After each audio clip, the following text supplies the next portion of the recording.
Afternoon everyone, welcome to the Arctic.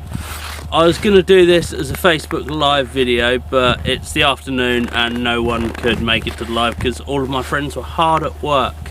So I'm pre-recording this and I'll pop it out on Facebook later and possibly even YouTube. Don't know, it's kind of aimed at my friends, but we'll see. So you join me in the Arctic in Longyearbyen in Svalbard. I guess I'm going to start by talking about why I'm here, what drew me here, and then I'll talk about what life's like here, how to get here, how much it costs to get here, what sort of gear is here, what there is to do here, all the bits like the behind the scenes, like how planning how I ended up here. So if you know me, you'll know I've always been obsessed with Chernobyl. I've been there far too many times. And I just love abandoned buildings. I love ghost towns in particular. I love the sense of feeling like you're the last person on Earth, which, to be honest, I'm feeling quite a lot like right now. So I went to Chernobyl for my 30th birthday, which was absolutely awesome. They pretty much let us have the run of the city for just two people, just myself and my wife, running around this whole abandoned city, and I thought it was really cool. But then Chernobyl started getting really busy and quite touristy, so I kind of went off of it a bit and started looking elsewhere. And I found this abandoned Russian mining town, but the problem was it's not an easy place to get to. It was high up in the Arctic, about 1,350 kilometers north of the Arctic Circle. And to get there you needed 4 flights and then a day on an icebreaker to get there. But I decided to treat myself to it for my 40th birthday, and I came and it was amazing. It was just as good as I thought it was. But it's, like I say, it's not an easy place to get to. I booked up that trip in January 2022. And then of course February 2022 Russia invaded Ukraine and things got a lot more difficult. As you can imagine, no one here is technically classed as Norway. And to sail from here, Norway, on the icebreaker to a Russian land was none of the Norwegians were willing to do it at all. Everyone I emailed said, no way, we're not doing it. We're not lining Moscow's pockets. I eventually found a Russian guy who said, look, I own an icebreaker, I'll take you. Just empty your bank account into mine and fly to Longyearbyen and I'll pick you up. So I'd done what anyone would do with a stranger on the internet. I'd done that and sent him all my money and turned up here and just hoped that it'd turn up in an icebreaker, and he did. And I had a fantastic day. While I was here, things weren't plain sailing. There was a pilot strike on. They were threatening it to cancel it while I was coming here, but they didn't. And they called the strike while I was here. So I got stranded here. I was supposed to be here for 5 days, but I was here nearer 10 or 11 days. And it was fantastic, actually. It was quite odd because here it's a really small rock in the Arctic Ocean, and it's not easy to get into and out of. And because there was no flights coming in or out for a whole week, literally the people that were here, and that was it. And we formed a really quite strong community in that week because there was no one coming and no one going. It was just us. It's quite a dodgy flight here as well. It's not an easy flight. It was the flight that killed the explorer Roald Amundsen. It was a fantastic explorer. Probably talk about him in a little bit as well. He's the first guy to be documented to visit the North and South Poles. Yeah, he died whilst trying to fly here from Tromsø. And there was also the town that I was talking about, the abandoned ghost town of Peary. 144 workers were flying here to be rehoused there, and the plane crashed here in the 90s, I think it was 1996, killing all 144 people on the approach to the airport here. So I was a bit nervous when we was approaching the airport here for the first time, and the pilot came on the loudspeaker and said, look, it's really foggy out. When we break through the cloud, you'll see the runway, and when you see it, that'll also be the first time that I see it. So there's quite a good chance that I'll overshoot it. If I do, I'll put full power on, take off again, and we'll just have another go. That's fine. Expect it to happen. He didn't. He landed it in a oneer, and he was absolutely brilliant about it. So I guess the next thing I should talk about is the location. Like, literally, where am I? You can probably tell pretty far north. It's pretty cold. I'm standing on essentially on a rock in the middle of the Arctic Ocean. The next nearest land is Greenland. It's about 900 kilometers away. Then the next closest land is the north of Norway, which is about 1,000 kilometers away. So the nearest people to me right now, apart from the people on this rock, are about 1,000 kilometers away.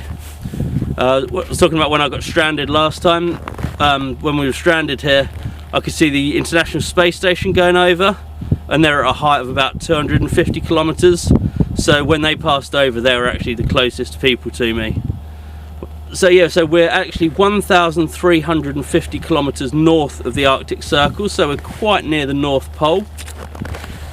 It's very, very isolated here. So there's no, the nearest tree is over 1,000 kilometers away. The nearest cow or sheep is also over 1,000 kilometers away. I'm actually on the north side of the base camp at the moment. As you can see behind me, that is the Arctic Ocean. It's a fjord. The base camp is set quite deep. That was the ice breaking. Fucking hell. Yeah, so that is actually the fjord. It is completely frozen over. It doesn't normally freeze this far in, despite where we are. It can be minus 30 here for months and months on end, and it won't freeze here because we're quite far inland, and it's sort of served by warm currents under the water. It normally keeps the water about between sort of -1 and 0, so it doesn't normally freeze. This year it's frozen. It's frozen for the first time in 20 years. But also, because of climate change, it's very likely this is going to be the last time it does ever freeze over here. Yeah, it's about the same size as England, but there's 2,000 people on this rock and 3,000 polar bears, which we'll talk about in a little bit as well. So it's quite unique that no one's born here, because there aren't locals. People just come and go. So there's 2,000 people here from 50 countries. And some people live here, some people come for the summer, they're mainly scientists. Some people come just for the winter. But yeah, no one is born here and no one dies here. So it's quite unique that everyone who's here is sort of a custodian of here. And I quite like that because it's so hard to get to, you don't get idiots come here. Like now that you can go to Iceland for like £32 on EasyJet, a lot of stag groups start going, a lot of idiots start going. But here it's really hard. You've got to really want to get here to be here. So to explain how far north it is, if you take Oslo, which is capital of Norway, and it's the 3rd northernmost capital city on the planet, so it's pretty far north. It's obviously a lot further north than London. If you take the distance from Oslo to Africa, Oslo is closer to Africa than it is here. That's how far north it is here. When you stand on the north side of the base camp like this, you're amongst the most northerly people in the world. It depends however many people are out at sea, or some people are literally 100 metres possibly further north than me because they're having a little walk on the ice. But when I went out on the boat yesterday, we were the 10th most northerly people in the world. There was only 9 people on a vessel more northerly than us. So that's how close we are to the North Pole. And yeah, and then that's the sea, that's the Arctic Sea. So beyond that is just 1.4 million square miles of pack ice, which leads right up to the North Pole. But that number is rapidly reducing, and I was shocked when I read up on it this year that the size of the Arctic ice has halved. It has shrunk by 50% in the last 40 years. And it's mad to think that that's in my lifetime. You know, that was 2.8 million square miles when I was born, and now it's like 1.4. And you think, yes, that's not going to last very long at all. So everything here is the most northerly whatever. So when I was here last time, I broke 30 world records in 3 minutes. Like, assuming that I was doing something that the people on the scientific vessel weren't doing, I would be the most northerly person in the world doing that. So I was doing stupid things that I knew they wouldn't be doing, like world's most northerly press up, world's most northerly star jump. I've got signal on my phone, so world's most northerly ordering a drink on the Weatherspoons, that sort of stuff. And you're probably going to say, hang on, if you're so remote, you're at the end of the world, how have you got decent signal on your phone? Because I've got 5G. And the reason for that is there's a really strong NASA presence here. I'm about a mile from the Svalbard facility. So some satellites orbit around the Earth, around the equator, but some satellites orbit around the world, they call it a polar orbit, going North Pole, South Pole, North Pole, South Pole. So you think if you want a satellite base that's going to ping those as regularly as possible, if you put had a globe and you put a little dot on the equator, then you know the chances of you catching that satellite as it's going around are very slim. You're only occasionally going to hit each other. But if you put that dot at the North Pole, you know, you're pretty much guaranteed to catch it every time it comes round. So NASA have got a huge facility here. They've got, I think, about 125 radomes about a mile away, and they've got a massive internet cable running from here to the Norway mainland, and they are kind enough to share their signal with everyone at Basecamp. So yeah, we've got amazing 5G here. I'm completely connected. I can video call. It's super fast. It's amazing. The only other thing to mention about how far north we are here is that, I don't know if any of you remember the Top Gear where Jeremy Clarkson drove to the North Pole. It's a fantastic episode, and he drove up there. Well, he didn't actually drive to the North Pole. He does say at the start that he's driving to where magnetic north was in 1997, and the magnetic North Pole moves a lot. It moves like 50 or 60 kilometers some years, and it's been moving further north since. And I think at the moment I'm about on par with the magnetic North Pole. I'll get out a compass out in a minute and play with it, and it doesn't point north, because the North Pole is not, the magnetic North Pole is not north of where I am. We're about on a par. So yeah, it plays havoc with compasses. That's how far north we are. We're more north than what Jeremy Clarkson calls the North Pole. So who were the first people that came to this rock? It was possibly the Vikings. The Vikings did write about it in one of their Eddas, although they literally wrote that they went to a place called Svalbard, which translates as cold coast. And they also said it's about 4 days from Iceland, which sailing with good wind here is about 4 days sailing from Iceland. But there is literally no one's ever found any evidence on here that the Vikings came here. It's statistically likely they came here, but no one's ever found anything. So the first documented guy that ever came here was a guy called Willhelm Barents. He was a Dutch guy, as early as 1596. So Willhelm Barents, he's a Dutch guy, he sailed here. He was hoping to find a route to China, from Amsterdam to China. And he hoped that you could sail over the top of the world and just go straight from Europe to Asia. And he sort of stumbled across here in 1596. He had a crew of 17 men with him. He arrived, he got off, had a little look around. He started building himself a little hut. When he turned around, he realised that his ship was full of polar bears, and they didn't want him getting back on the ship. They were quite happy on his boat, eating all of his supplies. So he had to quickly finish building his hut and started living in it, while the polar bears lived happily in his ship. He went out and managed to catch a reindeer, and so started cooking a nice reindeer soup to live on for him and his 17 men. And he came in March, the fall. He came literally a few days before it is right now. He lasted about a month before he died of the cold. And no one really knows what happened to him. It's most likely that his comrades ate him.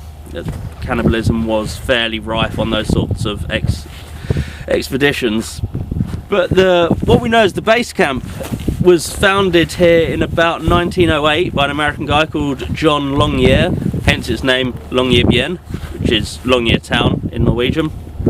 And yeah, he decided it'd be a good place to set up camp and start extracting coal, which he did for a few years until it sort of pretty much run out quite quickly soon afterwards. So it's technically an old mining town. And he set up some huts, some barracks for his men, and they still survive, and that's where I'm staying while I'm here. So they've kept them pretty much the original. They've put radiators in them, they've put mirrors and good flooring and better windows in. But yeah, so I'm staying in the old miner's hut. It's a really cool place to stay. It's they still have the names of the people that were staying in the cabins on the doors. So I was staying in the room of a guy called Arnie Koch. Always makes me smile when I go in there, and they play low-level music they only play music in there that was around in 1918, so you do feel like it was when it was abandoned.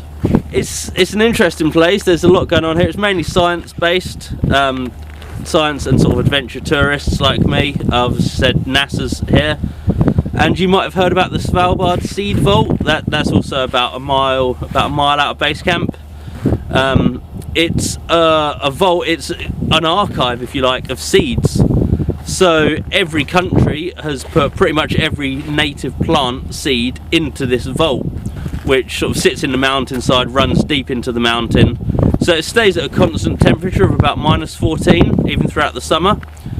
So that even if the heating or the air conditioning went down, it would stay around the same temperature, and all of the seeds would be preserved. It's set into the mountainside, but probably about 400 feet above sea level, so that if all of the glaciers in the world melted and the sea rose, it would still be safe. It's also hopefully the least likely place to be subject to like a nuclear war here. There's no one here, so it's not really worth nuking. So again, it should be safe from that. There's only one country that's ever made a withdrawal from the seed bank, and that's Afghanistan. After their war, they had some potato seeds in there, and they've got special Afghanistan potatoes which can survive in like their 48 degrees summers.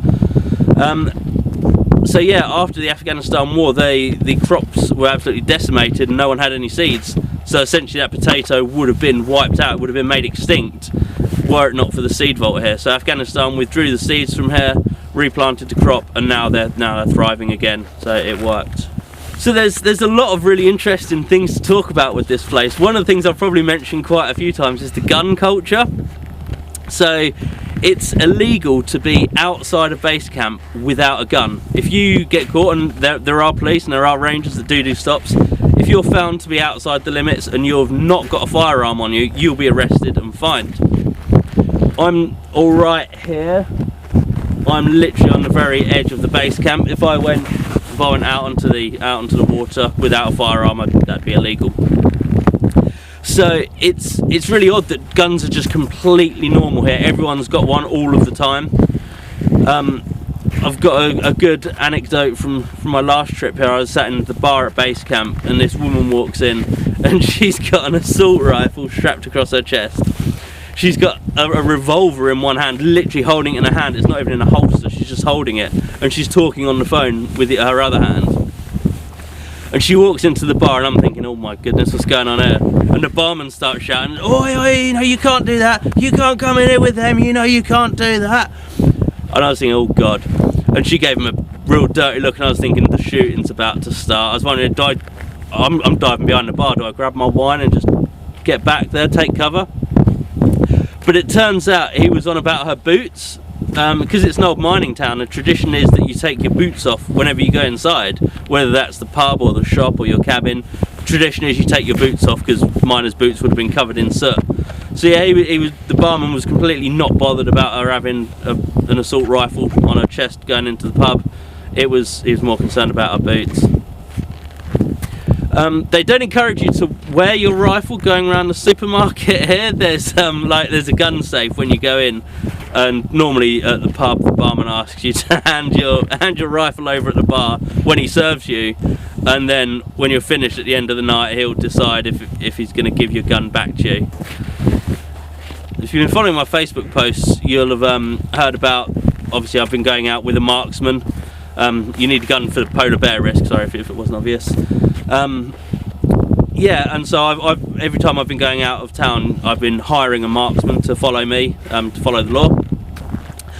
But they've been really interesting, and each marksman that I've had on this trip has been completely different. Some have favoured handguns, some have favoured rifles, and the way they do things, some keep the magazines in, some don't, and they wait until a bear's a bit closer before fully arming themselves. But what's been different this trip is they've all given me firearms training to be with them. They've sort of said, well, if I become incapacitated, if I become ill, or if the bear goes after me or whatever, then you, as the adventure tourist, you need to take over, and you need to be capable of doing what needs to be done. So yeah, it's a way of life. It's not glamorous. It's not, oh cool, let's take a gun in case it's a polar bear. It's just, you know, polar bear attacks are relatively rare. It's just a safety thing that you'd be silly to not do. Like it'd literally be like going out driving without a seatbelt. Like you just wouldn't do it. If you're going out, you take your phone, your keys and your gun. That's just what's done here. Talk a bit about polar day and polar night. So when I came in summer, it was completely bright, 24 hours a day. It's quite disappointing weather today because it's completely cloudy, and the last few days have been absolute pure sunshine. There's not been a cloud in the sky. Also means it's quite a lot warmer today as well, which is a bit disappointing as well.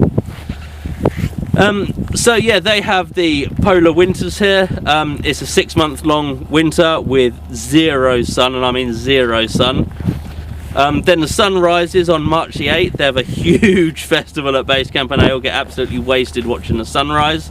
Solfest, I think they call it. And then between March the 8th and April the 26th, they go from pure no sun at all, no sunrises, to polar night, a polar day with no sunsets, and it's like 24 hours a day. So I'm here in that period, and they gain an awful lot. They gain sort of up to 20 minutes each side of the day. So I've been here just less than a week, and the days are significantly longer now than when I arrived. But at the moment it's the end of March, and it's about the same as the UK. The sunrise is quite early. It gets light probably about 5:30, and then the sun sets probably about 7:30, 8 o'clock at the moment. So at the moment it's fairly normal. But yeah, within about a month's time it'll be lighter than this, 24 hours a day. And I guess the only other thing that this base camp is known for is a jumping off point for the North Pole. This is where people come before they set off on long expeditions to the North Pole. Robert Peary was the first guy allegedly to get to the North Pole in 1908. But he's an American guy, but his story is a bit dodgy, to say the least. It doesn't fully check out. He was a bit quick, to be fair, is the main thing. He made it there and back a bit quicker than he should have done, so people think he maybe didn't get as far as the pole. And also he obviously had no proof. He took a camera, but there's no landmarks at the North Pole, so we've really just got his word for it. The first actual documented case of someone getting to the North Pole was in 1926. Roald Armundsen, Norwegian explorer. He was the first guy to get to the South Pole. I don't know if you know the story about him and Robert Falcon Scott, the Brit, who made it to the South Pole days after him, was absolutely gutted. Anyway, he was the first guy to make it to the North Pole proper. He decided the easiest way to do it would be in an airship, like a blimp.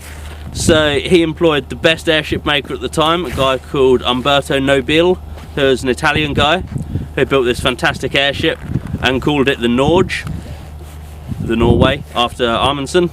And him and Armundsen set off from here in 1928, I think it was, and quite easily made it to the North Pole. They fell out after that, because Armundsen took all the credit. He was the main pilot, or claimed to be the main pilot. He was the main explorer, and he took all the credit. And Nobile was a bit pissed at this because he's the guy that built the airship. So he was like, well, okay, I'm going to build my own airship and I'm going to do it myself and prove that I'm the big explorer. So that's exactly what he done. And 2 years later, 1928, he set off from here in his airship, ironically called the Italia, just to get at Armundsen. And again, he knew the route, he knew the airship, he was possibly a lot better pilot than Armundsen. He flew to the North Pole, no problem at all. On his way back to here, he crashed, and it was quite a dramatic crash landing. The airship broke apart and some of the crew were whisked off and literally never seen again. They've still never been found. Nobile was stuck on the ice. Obviously no one knew where he was, and so began the biggest Arctic rescue operation that there's ever been, even to date until now. People from all over the world came to rescue Nobile.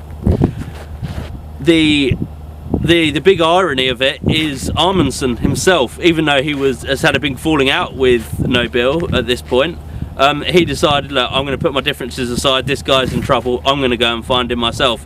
I know the route where we went and came back, I'm the best guy for the job. But yeah, taking the same flight that I took a couple of days ago, Roald Armundsen crashed into the sea and he's never been found since. So yeah, quite a tragic story. Of course, the other way of getting to the North Pole is walking.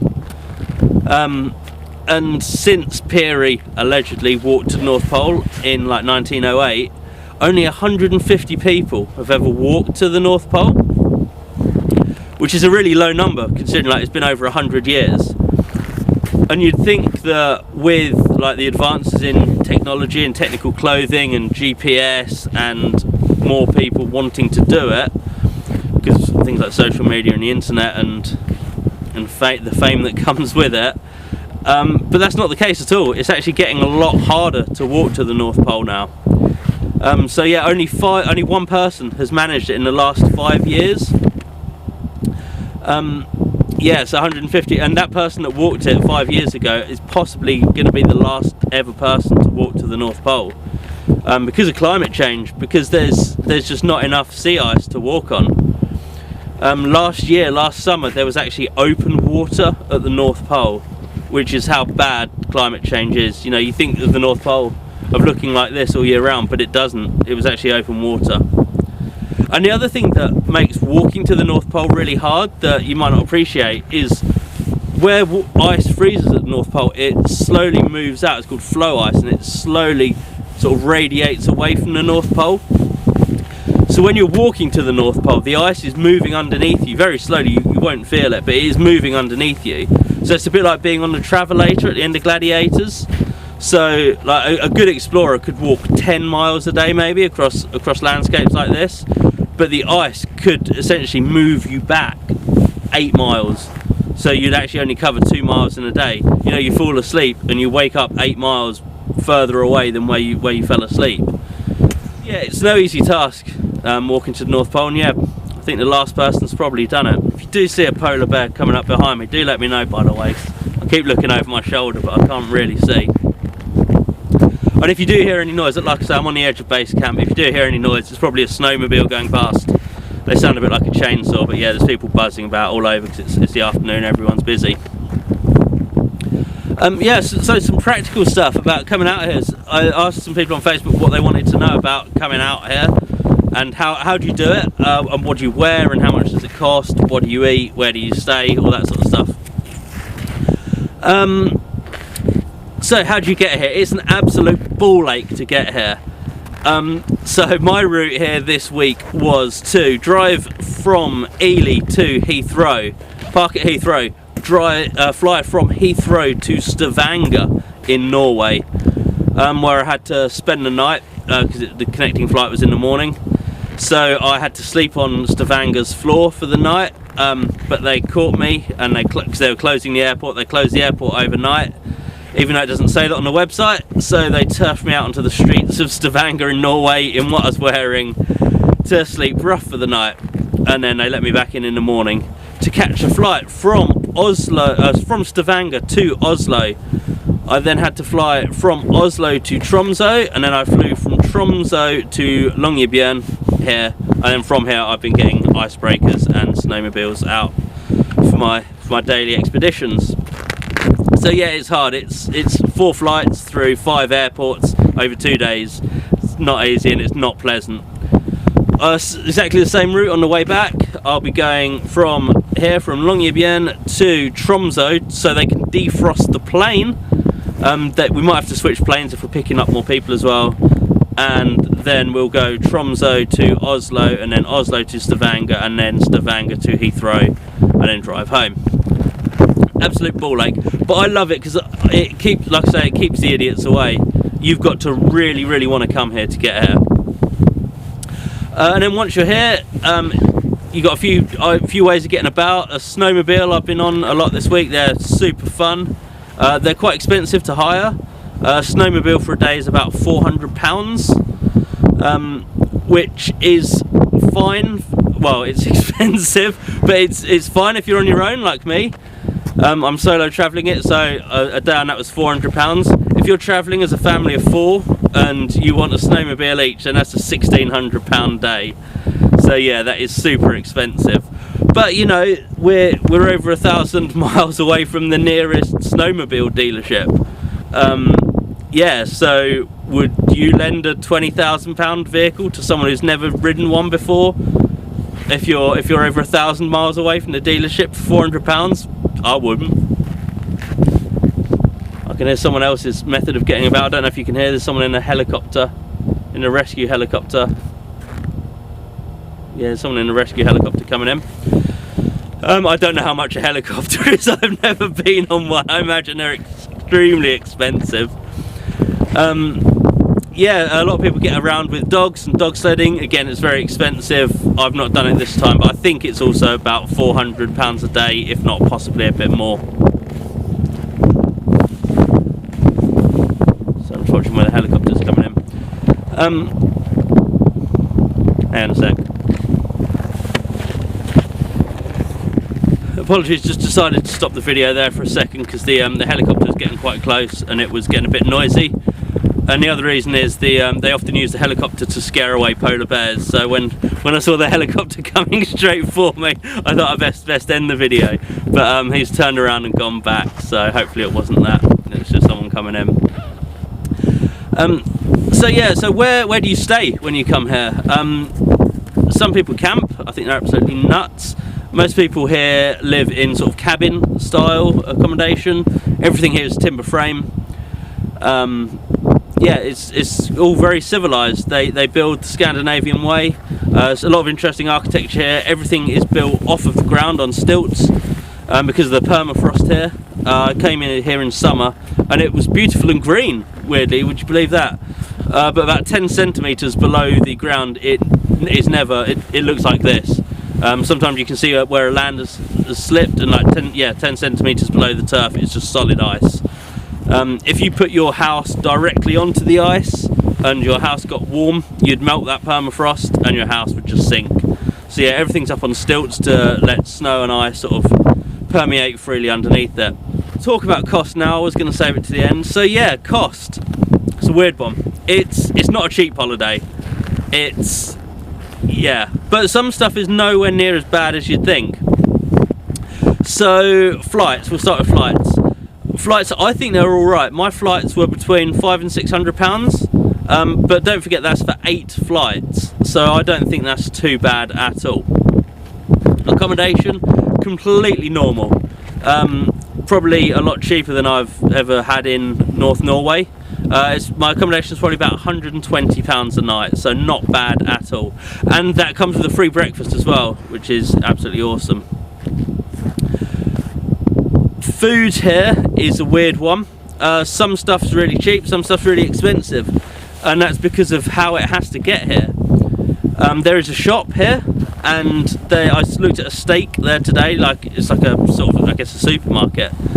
And to buy a bit of beef steak, like you'd normally get in Tesco's for like £4.50, is £56. It's horrific. But that's because it's fresh meat, and the nearest cow is over 1,000 miles away. The nearest pig is over 1,000 miles away. If you eat beef or pork, then it's very expensive. Same with vegetables. Vegetables and berries here are absolutely horrifically priced because it's just so hard to get them here. You know, you think if you've got to get them on, you know, if it's fresh meat, it'll be coming on a plane or a helicopter. So it's just so expensive.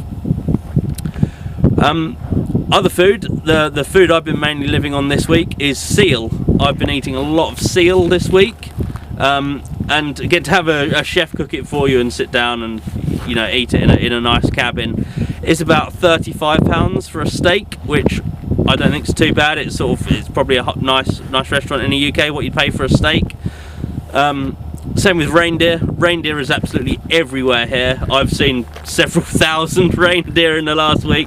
I saw one wandering around someone's cabin earlier. They're completely chilled out, the wild reindeers.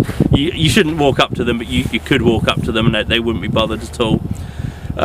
Which is what makes them the main staple of food here. I've had reindeer burgers, a lot of reindeer soup, like pulled pork style reindeer where they shred it all up. It's the main meat here. Yeah, seal here is absolutely lovely, and they obviously serve a lot of whale here as well. They serve a lot of minke whale, which I know is a bit controversial. If you want to eat a whale steak, it's probably about £40. So again, probably similar to a really nice steak in the UK. The expensive stuff here, Clothing is horrific here. If you've been following my Facebook post, you'll know that I lost my luggage on my way in. So I went to the shop in Basecamp to find some new clothes. I started looking at t-shirts, and the cheapest like non-branded t-shirt I could find was over £100. I looked for some trousers, and the cheapest trousers I could find were £600, and the cheapest jacket was sort of £1,200. So I didn't buy any of them. I thought I'll make do. I did buy some mittens, which I'm trying to sort of keep on in my pockets.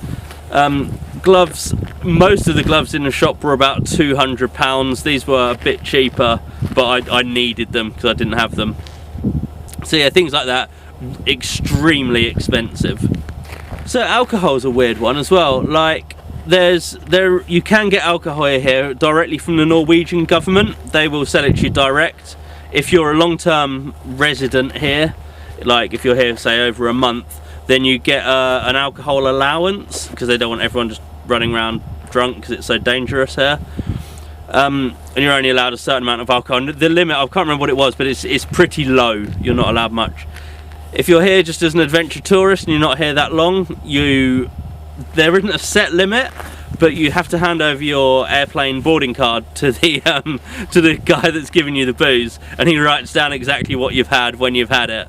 I don't know what the limit is, but yeah, presumably at some point you hand over a boarding card that's covered in writing and they say no, you've had enough. If you get alcohol at the bar, it's pretty expensive. It's probably about, for a glass of wine, it's probably about £11–12 for a house wine. For a beer, you're looking at probably £11 a pint, and a bottle of like house wine, of cheap wine in a bar, is about £50. But okay, £50 on a bottle of wine, yeah, it's double what you'd pay in the UK. But you think those grapes were crushed in Italy and they've had to be flown here for you to drink it, and then when you do drink it and you've got a glass bottle at the end of the night, that's then got to be posted to Sweden to be recycled. There aren't recycling facilities here, and you can't just bury it. You can't just bury your waste. So that's why some stuff is just really expensive. You know, you buy anything, you're gonna have a waste wrapper from it. Again, it's got to be posted to Sweden to be recycled. It's over 1,000 miles away. So yeah, so some stuff is really expensive, but it takes into account what's got to be done with it after you've finished with it.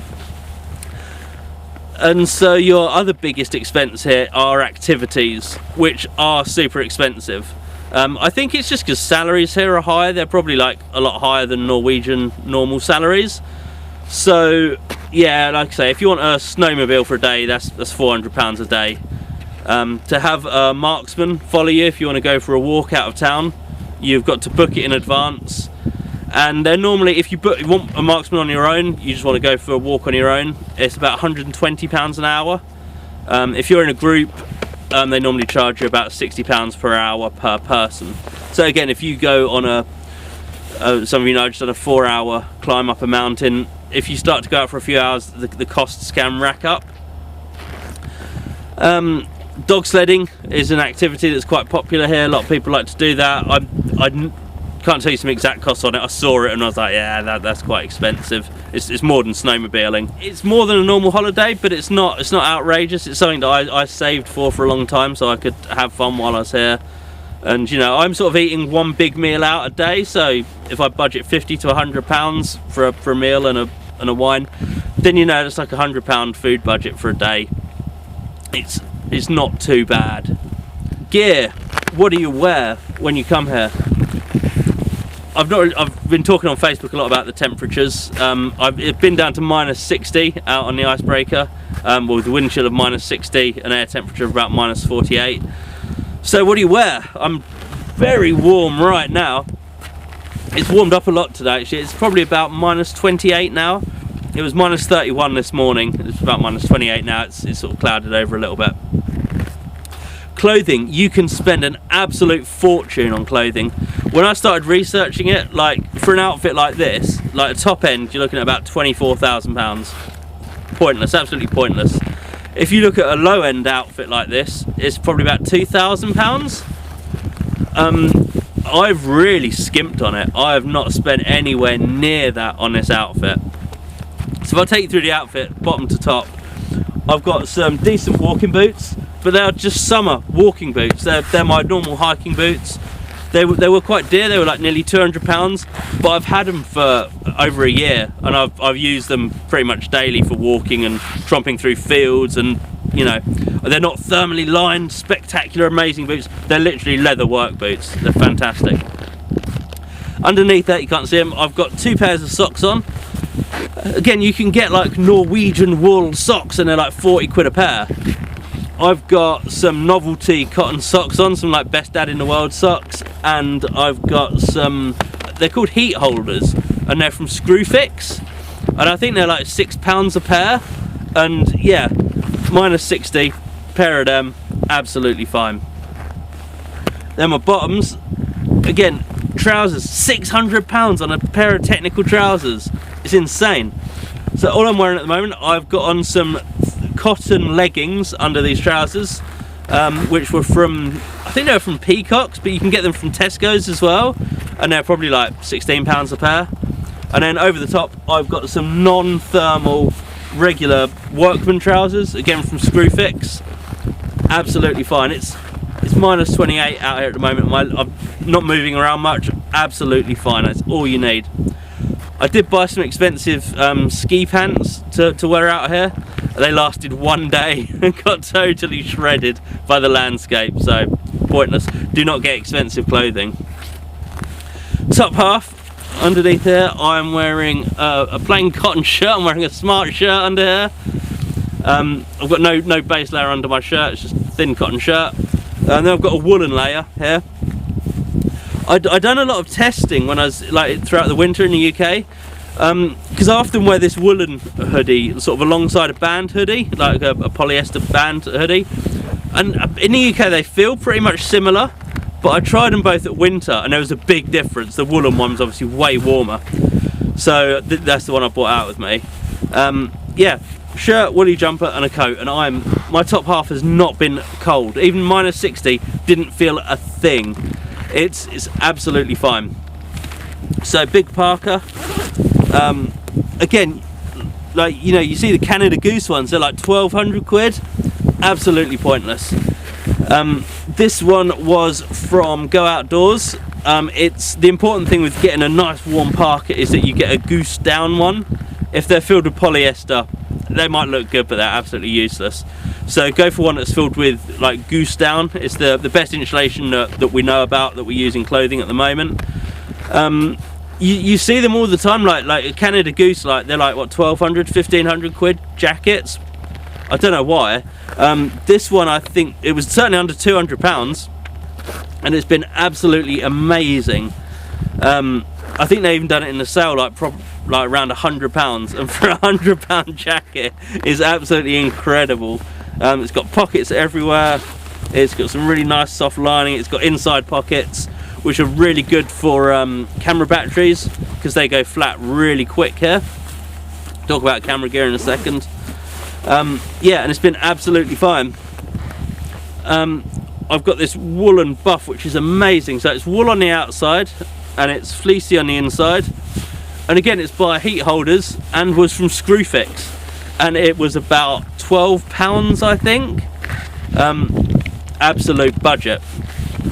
My really cool hat, that was quite expensive. I bought it from Iceland quite a few years ago. I think it's made out of rabbit, I don't know. It's yeah, it's extremely warm, and yeah, I think this is about £150 or so, but you certainly don't need it. I've been wearing a beanie some of the time since I've become acclimatized, like a £12 beanie, and that's been absolutely fine. So yeah, top tip is, if you're going to go anywhere that's really cold, don't spend a lot of money. Just research what you're buying, and try stuff out in the cold as well, like what works better for you, and find out where you get cold. Like, I went out a lot wearing not enough in the UK winter to find out where I get cold first. Like, do your feet get cold first? Do your hands get cold first? I found it was like around my neck, like where I've got my undercut and stuff. my head got really cold, so that's why I bought like a really good buff and a really good hat. Hands, I hate wearing gloves, so I've been having these in my pockets but been using them as little as I can because I hate wearing gloves. There's a snowmobile coming, sorry if you hear a noise. Yeah, the best types of gloves for really cold climates are mittens, because a few reasons. A lot less surface area than gloves. You've only got essentially 2 fingers. So there's a scientist on a snowmobile going past. A lot less surface area, and also the other cheat with mittens that you can't do with gloves is if you want a little, like a heat pad, these little pads that heat up, you can drop one of them in and you can keep it on your fingers, keep your fingers nice and warm. Like I say, I hate wearing gloves, but my hands were the first thing that felt it when I came out here. So to talk about temperatures, with air temperatures down to like -48, depending on the wind speed, it's totally calm at the moment. But if you're on a snowmobile or on the mast of an icebreaker, they can drop really quickly. You can get down to wind chills of like -70 degrees, and at -70, if you expose your hand like that, you can get frostbite in under 2 minutes. So it's not a case of, oh, you might get a bit cold. It's a genuine health and safety. You can't go out without decent gloves. You will lose a hand. My marksman from yesterday on a snowmobile, his balaclava had slipped down and he'd got a frostbite all over his nose, and he had like a jet black nose. He looked a bit like a polar bear, and yeah, he didn't like me calling him that. The gear that I brought out here with me, camera stuff. So I'm currently using a Canon 6D SLR fitted with a wide angle lens. It's my normal camera. It's what you're shooting at is mainly landscape, so it's a nice wide lens. I have got a telephoto with me. It wasn't with me when we saw the polar bear, which is unfortunate, but I guess telephoto if you want to shoot wildlife. Any camera will do. I've been using my phone an awful lot, so I can be giving people updates, and the phone's performed really well. I bought a tripod. Obviously my camera's on a tripod right now, quite heavy, but I was thinking it's worth bringing one. Camera bag. This isn't Arctic specific, but what I love about my camera bag, I use the Low Pro slingshot, is it's got one strap which comes across here. If I had a rucksack with 2 arm straps, I'd never use it. I'd be too lazy to go. If I saw something that I was kind of interested in taking a photo of, I wouldn't have the capacity to take both arms off, get my camera out. With a slingshot, you just slide it round and you can shoot. Other gear, I did bring some spiky snow crampons, which I've forgotten with me today, so I've fallen over a few times already today. But that's about it. That's about all you need. I can't think of anything else gear-wise that you'd bring. Hip flask. I guess the only other sort of like personal effects that I bought is I bought things like a notepad and a pen just to take down some thoughts and stuff while I've been out here. Hip flask I've brought with me, you won't be surprised to know. Although I've not really used it, I've not really drunk very much since I've been here. It's been a lot of long expeditious days and very, very early starts, so I've not actually had a chance to have a decent drink yet. I've got a GoPro and just a lot of chargers. Batteries just go really quickly. I bought a power bank with me for the first time that I've really used one. That's been a lifesaver. And just adapters for everything. Obviously, like of an evening I'm charging a GoPro, an SLR and my phone and the power bank all at the same time in a cabin that's got one socket, so bring as many adapters as you can. My only other travel tips is my luggage got lost on the way, which I was almost half expecting, going through 5 airports on the journey. So I travelled heavy. I travelled wearing this. I travelled in this hat and this coat, and I looked like an idiot, and it was really uncomfortable on the plane. But when I arrived on the plane and it was -30 degrees and my case wasn't here, then yeah, I'm so glad that I was an idiot on the plane and I looked like this.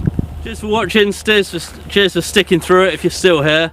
It was intended just as a live video for my friends, but I'll probably end up posting it on YouTube because it's an easy platform. If you don't know me yet, give us a like and subscribe.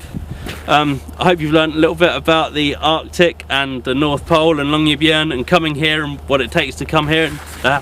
and the history of the place.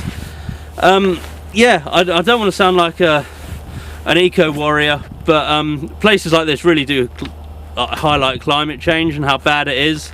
You know, the North Pole Arctic ice has shrunk by 50% since I've been around.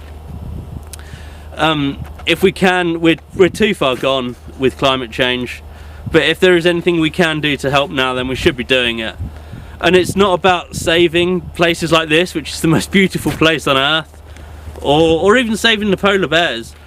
It's about human survival. It's about leaving the world a better place for our kids than it is in right now. So if there's anything you can do to make the world a better place, then do it. Cheers for watching, everyone. Forgot to add that I poured myself a glass of water like halfway through the video in case I got a dry mouth, and it's just frozen solid like instantly.